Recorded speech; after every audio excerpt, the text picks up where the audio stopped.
che ha un disperato bisogno di rilancio. Arzignano presenta le opere di compensazione in vista del bacino di laminazione delle rotte del Guà. Rotatorie alla Madonnetta, opere di compensazione indispensabili prima che il cantiere del bacino di laminazione delle rotte del Guà parta a fine anno. Ad Arzignano protocollo d'intesa tra Comune, Provincia, Consorzio Alta Pianura Veneta e Regione Veneto. Si parte con la realizzazione della prima rotatoria, il cui costo è di 1.200.000 euro. Costantino Tognolo, presidente prima commissione, Regione Veneto.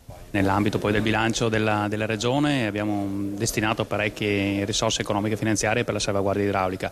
È chiaro che poi anche dare risposte al territorio su delle opere di compensazione è altrettanto importante. E qui era partito uno studio quando io ero ancora assessore provinciale per risolvere questo nodo critico di accesso appunto al comune di Arzignano.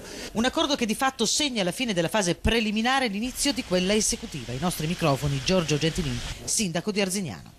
Sistemiamo la viabilità all'entrata di Arzignano in un contesto di compensazione per dare l'avvio poi alla sistemazione del bacino di compensazione laminazione delle rotte del Guà. È stato il laboratorio Hydrotech del Parco Scientifico di Trieste a verificare la tossicità